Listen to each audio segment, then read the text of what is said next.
Assalamualaikum warahmatullahi wabarakatuh. Today I will make a learning video or presentation for my exam.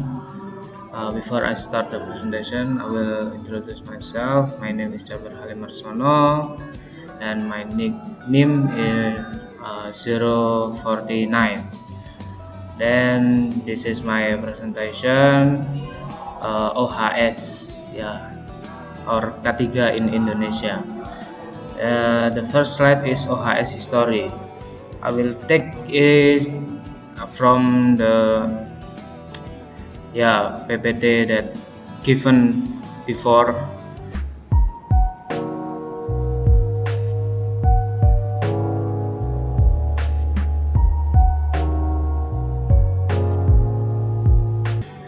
OHS history from Hammurabi of the Babylonian Empire state OHS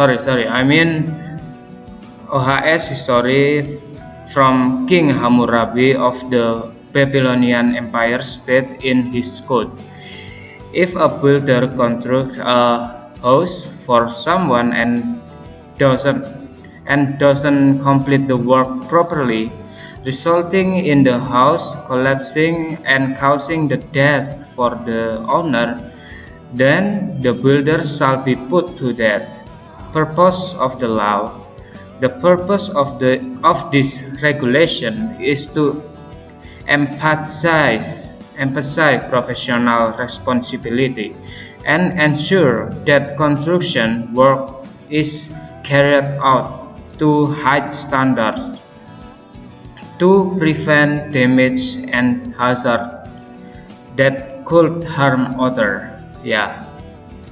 And then some history from Anno Domini over 80 years AD plainly required that miners be required to wear nose covering in 1940. Domenico Fontana, who was tasked with constructing the obelisk in the middle of St. Peter's Square in Rome, mandated that workers to wear steel helmet. So that some history from King and then Anno Domini. And then Industrial Revolution. The first many workplace accidents occur resulting in casualties. Then, according to employers, this is part of the work freeze. Employers hire new worker and the worker argue the entrepreneurs and the employer provide care to victim.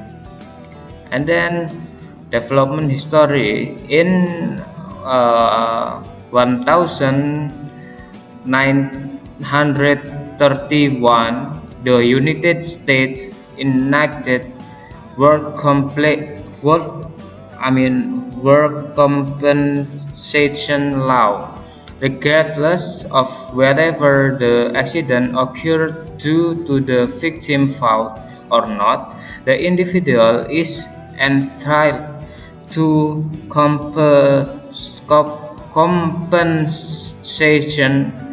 compensation if the accident happened while at work.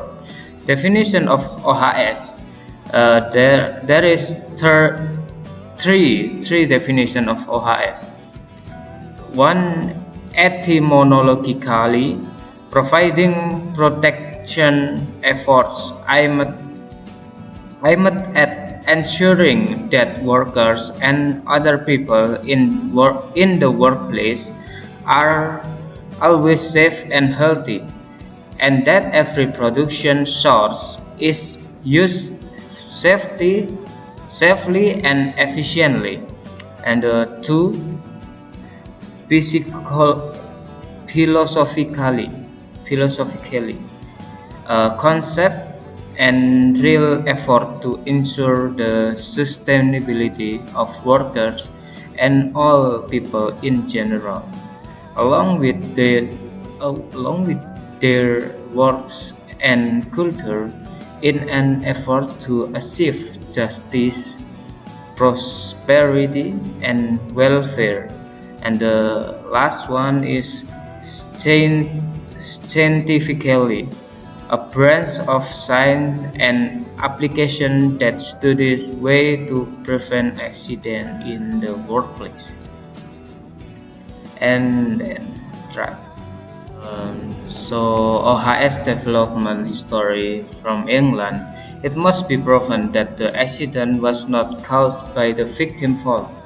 If it if it is proven that the accident occurred due to the victim negligence, then compensation is not granted. However, science victims are often in a vulnerable position. This recruitment frequently disadvantages them. As a result, the regulation was eventually changed to provide compensation regardless of whether the victim was at fault or not.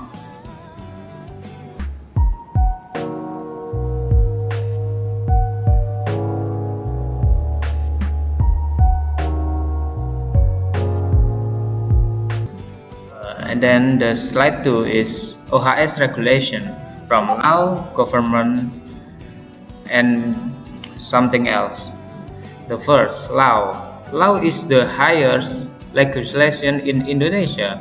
In the context of OHS, several laws serve as the main foundation, including Law Number 1 of 1970 on occupation safety and nom, law number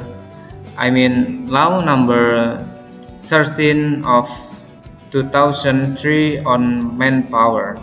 These laws set out basic principles and obligations that must be followed by all parties involved in the world of work. The two, government regulation.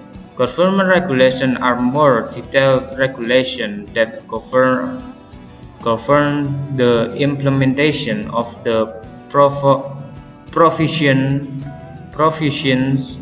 contained in laws. Several government regulations regulate OHS, such as Government Regulation Number 50 of 2012 on the implementation of occupational health and safety management system. SMK3,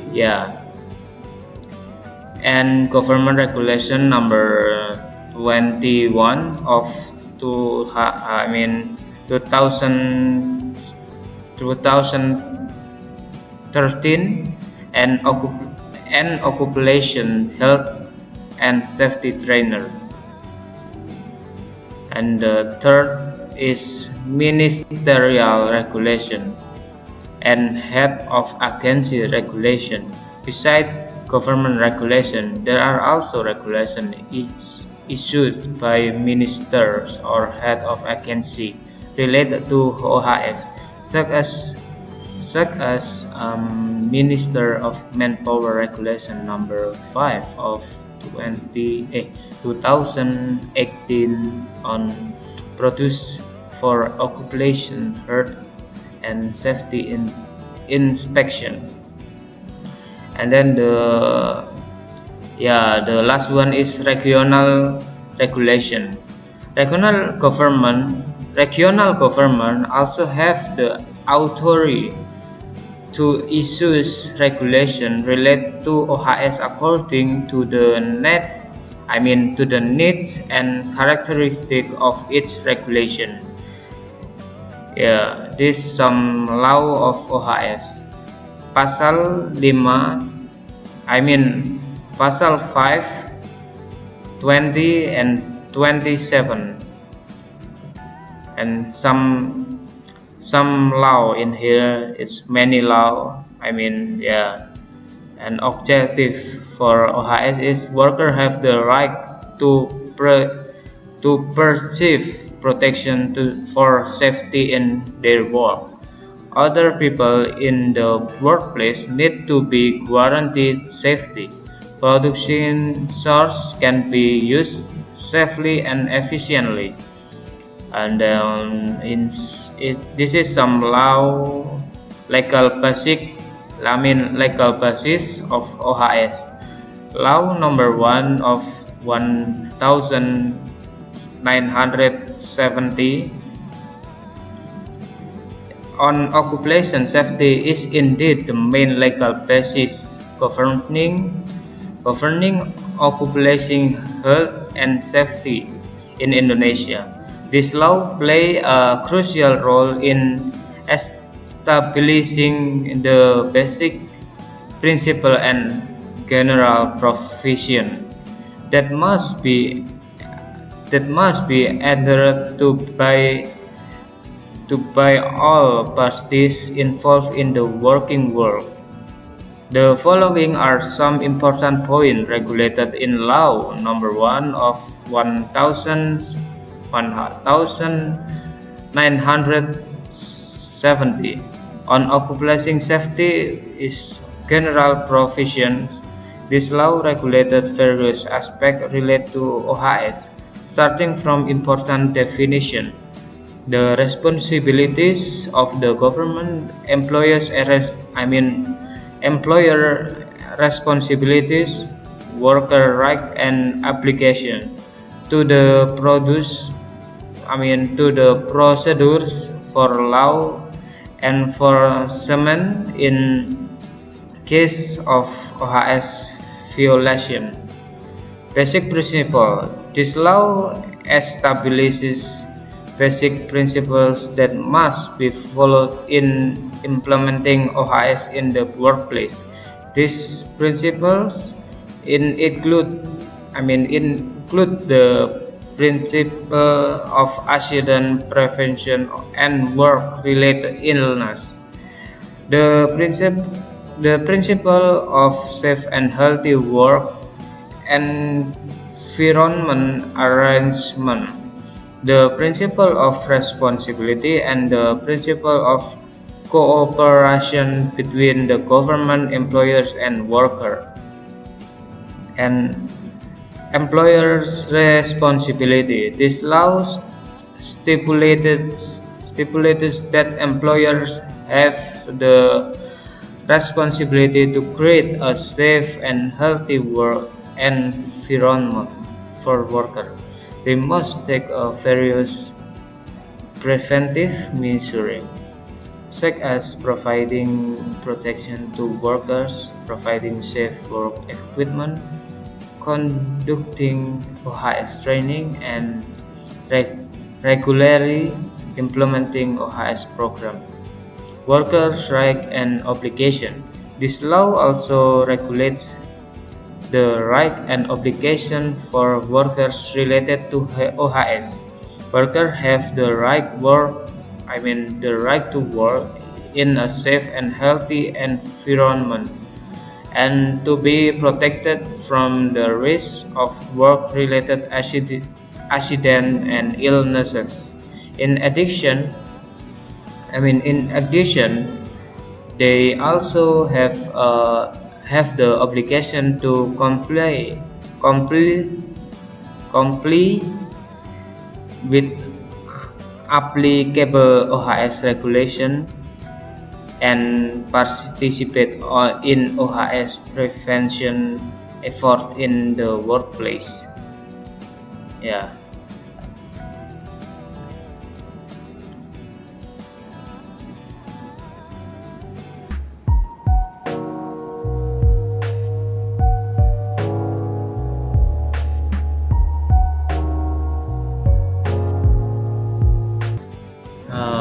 5S in UHS.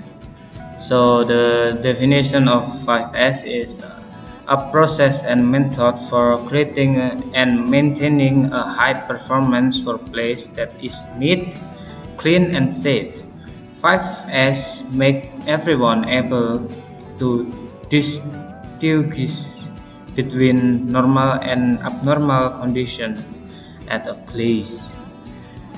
The process of changing attitudes by implementing workplace organization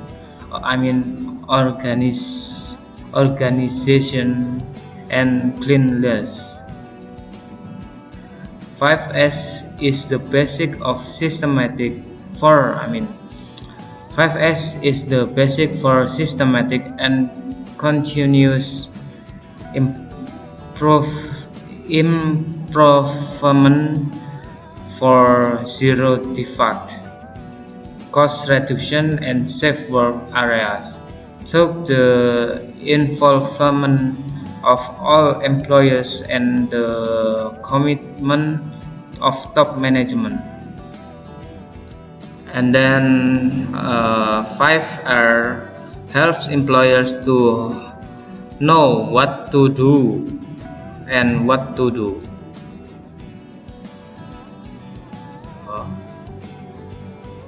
And 5S creates condition for synergy and cooperation. The procedure can be carried out optimally if implementing 5R. An unhealthy organization finds it difficult to successfully implement 5R. 5R is not a corrective action but a preventive action. Prioritize the core of the problem and realize that the problem is important. Implementing 5S means striving for efficiency. 5S can be applied both of organization and household. 5S reduce the risk of work accident. 5S improve the quality of human behavior. Advantage or benefit. 5S is the first step in continuous improvement. 5S can be used as a management barometer. The 5S operates on the principle actions speak louder than words. 5S changes the way of thinking and behaving. A good system alone is not enough, but there must be a system that changes behavior to be responsibility. 5S as a management principle. A clean, tidy, organized, and neat workplace is a comfortable and pleasant place. 5S is a management technique that must be implemented to achieve productivity and safety. And then 5S goals is safety, paying attention to the little things make work safer. And efficiency, 3 minutes can make a difference. Improve quality and prevent wasting time. And then 5S is not difficult to understand, but 5S is very difficult to implement correctly. 5S requires persistence, determination, and continuous efforts. 5S may not give dramatic results, but 5S make the job easier. 5S will increase work productivity and better quality, little by little but continually. Short or ringkas. Organization can organize everything, short things with certain rule or principles. Distinguishing between what is necessary and what is not necessary. Take firm take firm decision and implement stratification management to discard the unnecessary. Short, it can be done by removing all rubbish or things that are not longer needed in the work environment. Set in order. After throwing away items that are not needed, they need to be arranged neatly. Paying attention to three rules: determine the right place for the item, determine how to store items so they are easy to find and easy to retrieve when needed. Observe storage rules. And then shine. Shine is a continuous cleaning and inspection of the work area and equipment will help identify problems and undesirable condition. Standardize. A condition where sorting, arranging, and cleaning are carried out consistently and routine. In order to be able to maintain it, monitoring is needed so that problems or damage can be detected early. What should be monetized? Is there any deviation or abnormality? What caused abnormally? Do an inspection, determine emergency procedure, and determine long-term improvement. Perform maintenance according to maintenance procedures for each tool for machine and ensure it is always ready to use when needed. Pay attention to when and how the equipment should be is inspected, cleaned and serviced, and do so in a timely manner. And then the last one is sustain or diligent, doing the right thing as a habit. If necessary, use a checklist. Be a personal responsibility. Practice with discipline to minimize the occurrence of errors and comply with regulation, procedures, and work instruction. Thank you.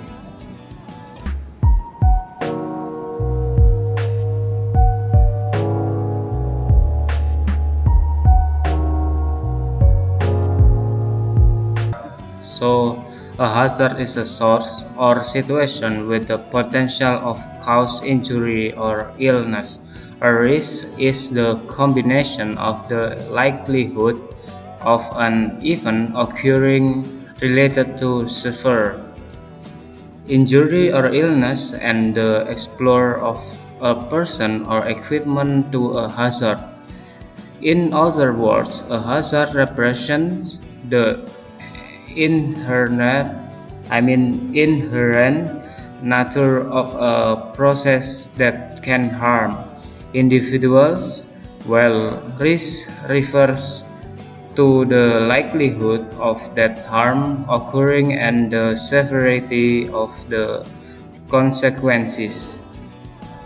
And then hazard types: physical is noise, vibration, heat, stress, cold, stress, and radiation. And then chemical is dangerous material like explosive, flammable material, corrosion, and etc. Hazardous material like toxic, cari, I mean carcinogenic, and teratogenic and mutagenic. Biological like virus, bacteria, and fungus. And mechanical interface with the machine. Electrical, the magnitude of the current the amount of current flowing, time, duration of exposure, and pathway, entry and exit point. And psychological is a worker's mental, and the last one is ergonomic, the design of the work tools. And hazard component is intrinsic properties of the hazard, like the inherent characteristics of the hazard itself, nature of equipment or material form, the natural state of equipment or materials, like vapor, liquid, and dust. Exposure effect relationship, the connection between exposure to the hazard and its affected. Hazard flow from process to individual, how the hazard move from the process to the individualist. Condition and frequency of use, the condition under which the hazard is present and how often it is encountered. Worker behavior, aspect of worker behavior that influence exposure to the hazard. Mechanism of action, the way in which the hazard act to cause harm. And the hierarchy, hazard identification and risk assessment and risk control. Today I will identify the hazard, just the hazard. Hazard identification is, according to Swardi, hazard categories include physical hazards, mechanical hazards, electrical hazards, ergonomic hazard, habitual hazard, and environmental hazard, biological hazard, and psychological hazard. And then it's something, some illustration for hazardous impact. Electricity cause can make it death, make medical action due to burns, and pressure gas, death, equipment damage due to explosion, and working in the Hague, death, permanent disability due to fracture or impact. And just okay, this is my last presentation. Thank you for watching. Thank you for reading my presentation. Thank you. Before we part ways today, I want to leave you with a thought. Life is a journey, and every single day offers a new opportunity to grow, to learn, and to connect with others. It's easy to get caught up with the challenge we face, but remember that these challenges don't define us. They shape us into the individuals we are meant to become. Keep pushing forward, no matter the obstacle. Because perseverance is the key to unlocking your full potential. We all have a dream, and we all have the power to make them a reality. But dreams don't work unless you do. So don't be afraid to step out of your comfort zone. Embrace the unknown and take risks that will lead you to greatness. Surround yourself with people who uplift you, support you, and believe in your vision. Because you don't have to walk this path alone. And when time gets tough, remember that every setback is just a setup for a greatest comeback. So, as you go about your day, keep your head high and heart open and your spirit strong. You are capable of more than you realize, and the world is waiting World is waiting to see that you will achieve. I mean, achieve. Thank you for being here today, for being present, and for and for contributing to this moment. Stay focused and stay inspired, and keep shining. The best is yet it come. Take care and until we meet again. Thank you.